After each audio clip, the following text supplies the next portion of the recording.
नमस्कार दोस्तों, कासन स्टडी के ऑनलाइन क्लासेज में आप सभी का स्वागत है। दोस्तों, आज के इस क्लास में हम आपको बताने वाले हैं एक्सरसाइज 1.5 जो कि NCERT mathematics book class 9th का सॉल्व करा रहे हैं। तो इसमें पहला क्वेश्चन कह रहा है कि classify the following numbers as rational और इरेशनल। तो इसमें बताना है कौन से नंबर रेशनल नंबर हैं, कौन से इरेशनल नंबर हैं। तो देखिए दोस्तों, यहाँ से हम इस प्रकार से चेक कर सकते हैं। जैसे यहाँ पर पहला क्वेश्चन लिखा गया है 2 - √5 लिखा है। क्या लिखा है? 2 - √5। अगर हम 2 - √5 को अगर सॉल्व करते हैं तो 2 की वैल्यू तो ये है, और √5 की वैल्यू अगर निकालते हैं तो ये वैल्यू निकल करके आएगी। अगर हम 2 में से इसको माइनस करते हैं तो ये पूरी वैल्यू जो निकल करके आएगी वो क्या हो जाएगा, ये यहाँ पर लिखा गया है कि माइनस में 0.2360679 ऐसे डॉट डॉट, ये कभी रिपीट नहीं हो रहा है, ये नॉन रिपीटेड है। मतलब रिपीट ऐसा हो रहा है तो इस मतलब ये नॉन टर्मिनेटिंग है, इसलिए ये एक रेशनल नंबर नहीं है, अर्थात ये एक इरेशनल नंबर है। ये कौन सी संख्या होती हैं? इरेशनल नंबर होते हैं। इरेशनल नंबर को क्या कहते हैं? इरेशनल नंबर को एक अपरिमेय संख्या कहते हैं, और रेशनल नंबर मिस होता है परिमेय संख्या। तो यह एक अपरिमेय संख्या है क्योंकि इसमें एक पूर्णांक में से एक अपरिमेय संख्या को घटाने पर अपरिमेय ही प्राप्त होता है, मतलब इरेशनल ही प्राप्त होता है। तो इस प्रकार से ये हो गया। क्वेश्चन नंबर 2 देखिए। क्वेश्चन नंबर 2 लिखा गया है सेकेंड नंबर। इसमें लिखा गया है 3 + √23 -23 लिखा गया है। तो अगर जैसे यहाँ पर 3 + √23 -√23 लिखा गया है, अगर इसको हम सॉल्व करते हैं तो ये देखते हैं क्या आएगा। तो 3 जैसे लिखा गया प्लस √23 लिखा गया, में से आपको माइनस करना है √23। तो हम ये देख रहे हैं 23 कैंसिल हो जाएगा, टोटल वैल्यू आ गई 3। और 3 क्या है? 3 एक जो है आपके रेशनल नंबर हैं। 3 क्या है? तो 3 एक रेशनल नंबर है, ये चीज़ आप कह सकते हो। तो ये आपका रेशनल नंबर हो गया। ये रेशनल नंबर नहीं है क्योंकि यहाँ पर टोटल वैल्यू 3 आ गई। 3 क्या है? एक रेशनल नंबर होता है। अगला क्वेश्चन देखिए। क्वेश्चन नंबर थर्ड देखिए। लिखा गया है 2/7 √7/7 लिखा गया है।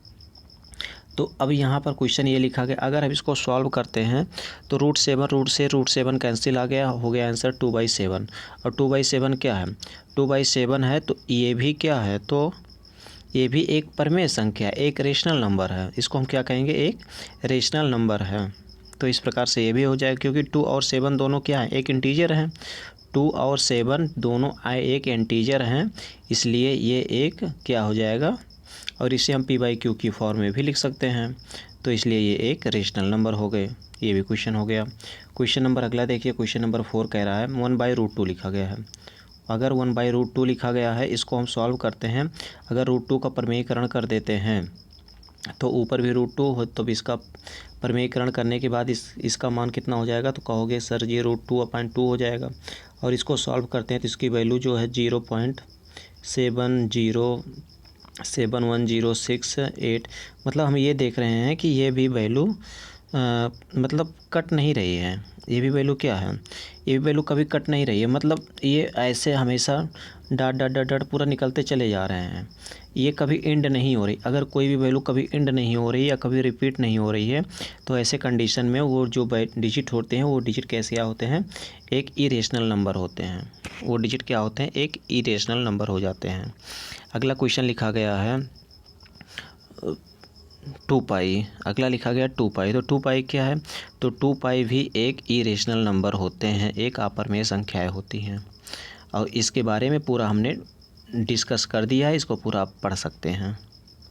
क्वेश्चन नंबर 2 पर चलते हैं। क्वेश्चन नंबर 2 कह रहा है simplify each of the following expansions. तो जो भी क्वेश्चन लिखा गया इसका सिंप्लीफाई करना है। तो यहाँ पर लिखा गया 3 + √3 और अगले ब्रैकेट में लिखा गया 2 + √2 लिखा गया है। तो अगर इसका सिंप्लीफाई करना है तो हम क्या कर देंगे? इसको सबसे पहले सॉल्व करेंगे। इसको हमने क्या किया? इसको सबसे पहले हमने सॉल्व कर दिया। क्वेश्चन लिखा गया है 3 + √3 एक ब्रैकेट में, अगले ब्रैकेट 2 + √2 लिखा गया है। तो अगर इसको जब हम मल्टीप्लाई करते हैं, मल्टीप्लाई करने पर वैल्यू आपकी ये प्राप्त हो जाती है। और ये जो वैल्यू प्राप्त हो जाती है, ये वैल्यू क्या चीज़ है?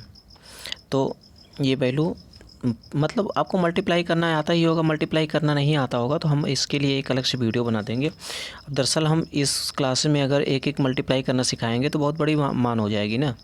तो जैसे यहाँ पर लिखा गया 3 से सबसे पहले 2 + √2 में मल्टीप्लाई कर दिया, फिर हमने √3 से जो है ये मल्टीप्लाई कर दिया, फिर हमने इसको मल्टीप्लाई करके ब्रैकेट खोल दिया, वैल्यू ये आ गई। तो इस प्रकार से ये पूरा डिस्कस हम ऐसे दिखा दे रहे हैं, पूरा देख लीजिएगा और इसी प्रकार से नोट्स बना लीजिएगा। और ये मल्टीप्लाई करना आपको नहीं आता है तो हम अगले भी क्लासेज में आपको सिखा देंगे। तो यहाँ पर ये हो जाएगा, देख सब पूरा देख लीजिए। क्वेश्चन नंबर 3 क्या कह रहा है, क्वेश्चन नंबर 3 देखिए। जो क्वेश्चन ज़्यादा ज़रूरी है उसको बता दें, बाकी मल्टीप्लाई करना तो आप खुद ही कर ले जाओगे। तो क्वेश्चन नंबर 3 यहाँ पर कह रहा है नोट सेकेंड, अच्छा ये तो है नहीं, सॉरी दोस्तों, क्वेश्चन नंबर 3 अच्छा यही होगा। चलिए ठीक है, यही 3 नंबर है। यहाँ पर लिखा गया है कि अगर पाई की वैल्यू c है, अगर यहाँ पर पाई की वैल्यू c है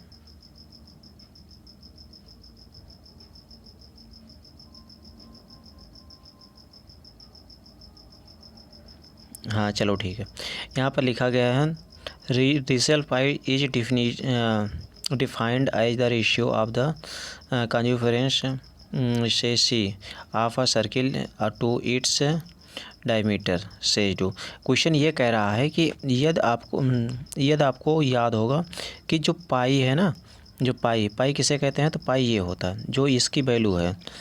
पाई को एक वृत्त की परिध मान लिया जाए, अगर ये जो परिध मतलब जो किनारे वाली वैल्यू होती है, परिध मान लिया जाए, और इसको हम इसको कहते हैं सर्कुफेरेंस कहते हैं।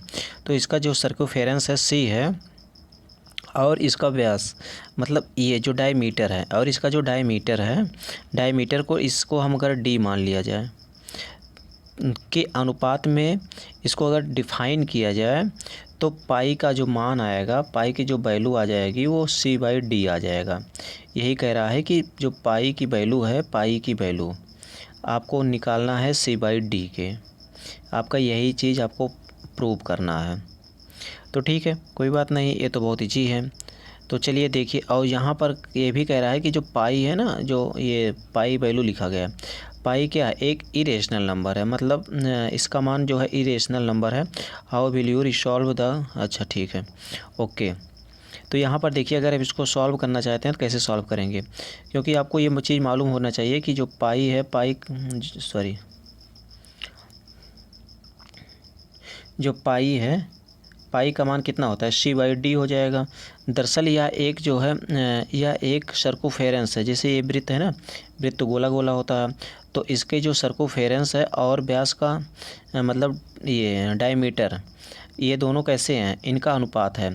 तो इसलिए c/d, तो इसलिए क्या हो जाएगा, c/d बराबर हो जाएगा पाई के, और पाई का मान कितना होता है 22/7 हो जाएगा।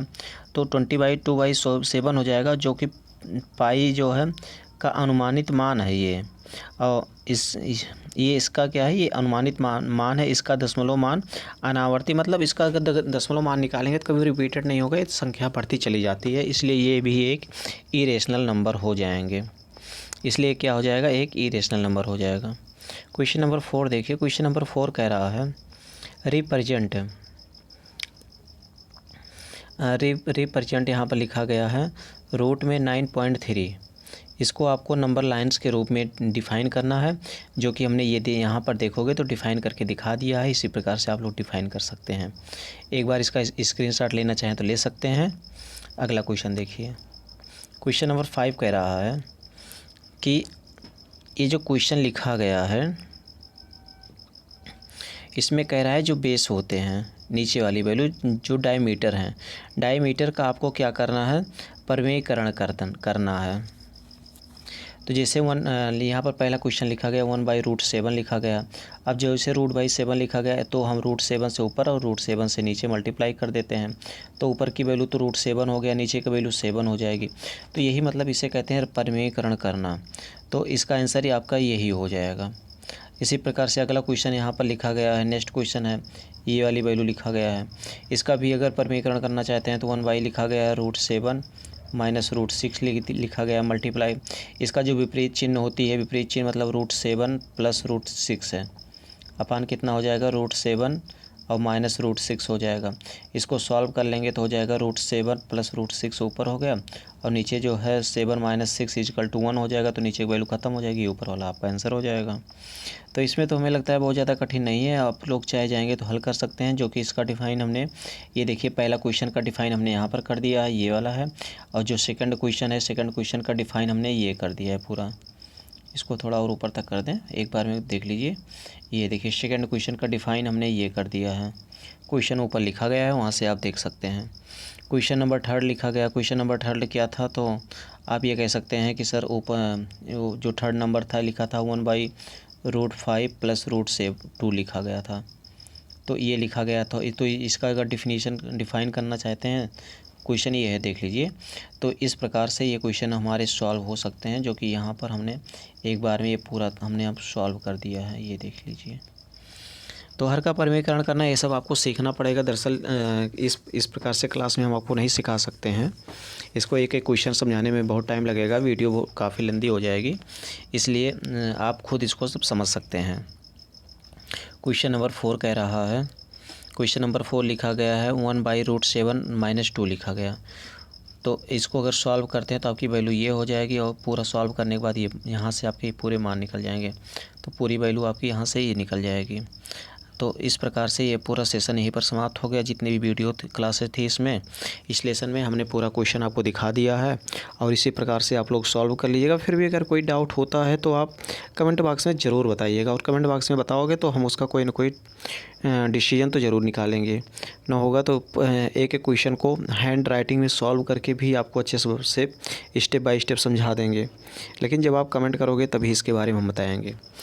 चलो ठीक है, ये सेशन हम यहीं पर समाप्त कर देते हैं, अगले सेशन में पुनः मिलेंगे। धन्यवाद।